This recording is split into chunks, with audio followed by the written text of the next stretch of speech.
نبی علیه الصلاة والسلام فرمایي چې کله د روژې میاشت راسي فینادي مناد یا باغی الخیر اقبل ویا باغی الشر اقصر ولله عتقاء من النار وذلك كل ليله رواه الترمذي.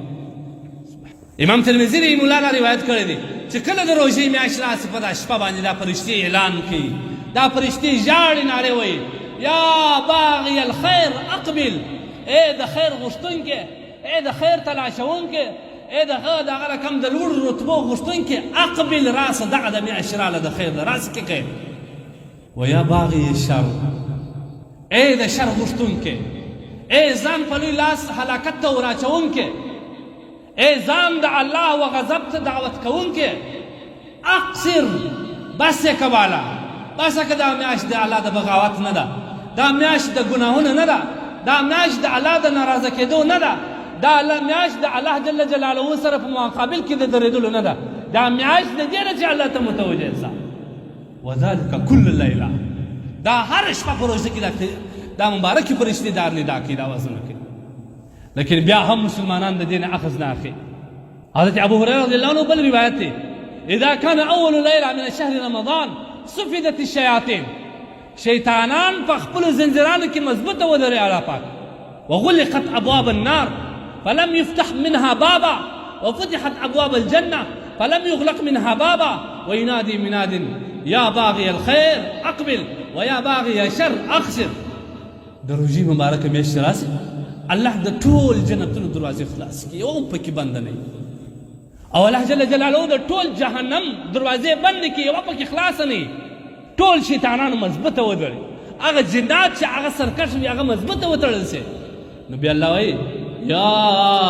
باغی الخیر اقبل، اوس خو مې د جنت دروازې درته خلاصې کړلې، اوس خو مې د جهنم دروازې درته بندې کړلې، اوس خو د شیطان باندې ځان تاوانوي، شیطانان مې درڅه وتړله، اوس خو مې هغه سرکشه جنات درڅه وتړل، اوس خو د خیر خواته راسه، اقبل د خیر خواته راسه، اوس خو ګناه پرېږده، اوس خو سروزونه پرېږده، اوس خو دغه پالتو شان پرېږده، اوس خو دا نامحرمو ته کتل پرېږده، اوس خو حرام پرېږده، دا شان پرېږده، اوس خو راسه زما و طرف ته. ویا باغی شر اقصر، ای د شر غوښتونکې، ای ګناه کوونکې بس ته ګناه پرېږده، ای سروز اوله اورېدونکې،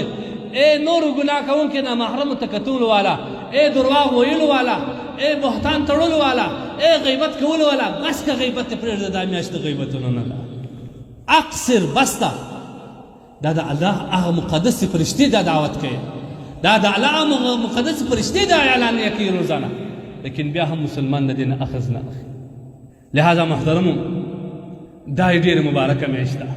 نبی علیه الصلاة والسلام خو په یې بل روایت کې دا هم وایي الصلاة الخمس والجمعة إلى الجمعة والرمضان إلى الرمضات مکفرات.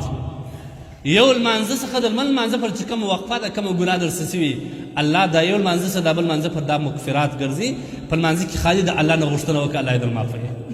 بیا دې هم پام نه سو، یوه جمعې ورځ بله جمعې ورځ چې ماجې ته راځلې، په دې جمعې په مابینځ کې چې کومې ګناهونه تا کړي دا بله جمعې ورځ پر تا راځي که ته الله ته متوجه سې مکفرات، دا هم در بخښي. او یوه روژې میاشت در بلې روژې میاشتو کې چې په راګرده کال کې کومې ګناهې کړې وې، دا راتلونکې روژه چې در باندې راله دا مکفرات ستا ټولې ګناهونه در بخښي که ته الله ته متوجه سې،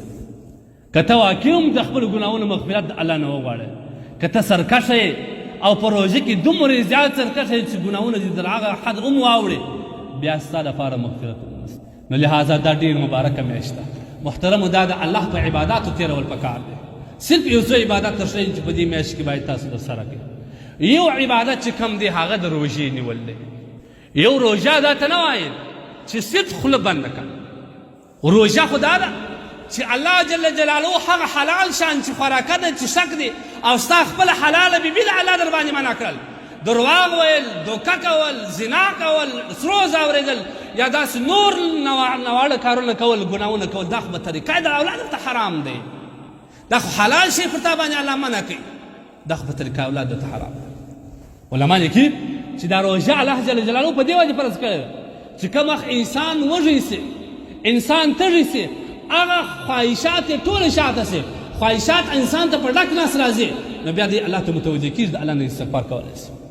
نو لهذا روژه یوازې دا نه ده چې صرف خوله ونیسه، نور که دې ټوله ورځ په خوب تېرول، نور که دې درواغ ویل، که دې په روژه کې فیسبوک کوئ، که دې په روژه کې ګوګل انټرنیټ کتل، نامحرمو ښځو ته دې کتل، او که دې په روژه کې سروز اورېدې، که په روژه کې دې درواغ ویل، که دې سود کوئ، که دې په معاملاتو کې درواغ ویل، خرابه معامله دې کول، درواغ دې کې ویل، خراب شی دې په سم شی ورکوئ، دا ټول پکې حرام دي. نبی علیه الصلوة والسلام څه فرمایي؟ رب صائم، ډېر روژاتیان دا رقم دي چې نبی علیه الصلوة والسلام فرمایي چې ډېر روژاتیان دا رقم دي لیس له من صیام الا الجوع.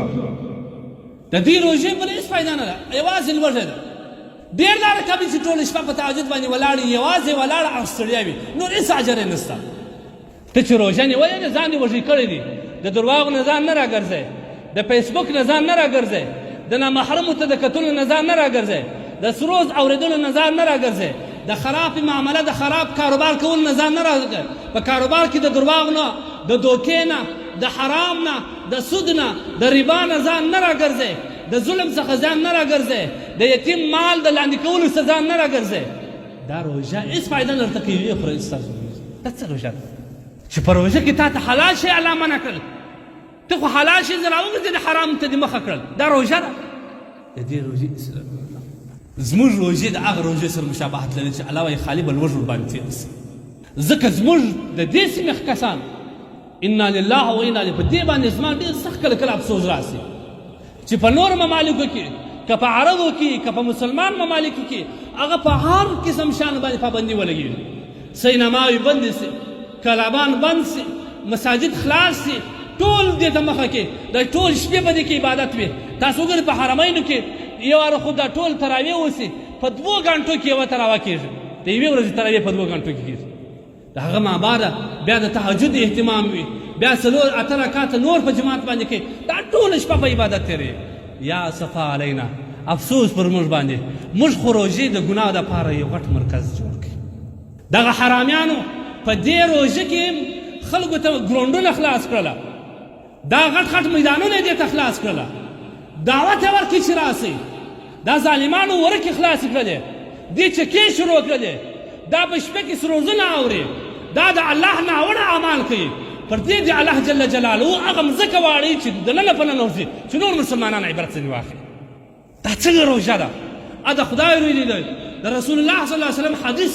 د نبي علیه الصلوة والسلام ویناوې، د صحابهو عملونه. زموږ کې دومره تعصب نه راځي چې روژه مو ټول د شپې په فیسبوک باندې تېره کړې ده، د شپې مې په انټرنیټ باندې تېره کړې ده، د شپې مې د الله په قهر باندې تېره کړې ده. په لوی لاس باندې خلکو ته ګراونډونه خلاص کړې چې راسه ټوله شپه په دې کې فجور کوه، فسق کوه، چې شپه د ورځې بیا ټوله ورځ باندې په خوب در باندې تېر شي، عبادت نشته. دې ته روژه نه وایي. د خدای دپاره دا خلک دې ته د مسلمانانو څخه، د دغه شملور قومي خلکو څخه، دغه سپین ږیرو څخه مناهله ده چې په 11 کسان، په 100 کسان باندې وټوسي، دا ظالمان د الله د عذاب نه راوګرځوي، دا مسلمانان یې پاخته کړي، دا ټول راوګرځوي.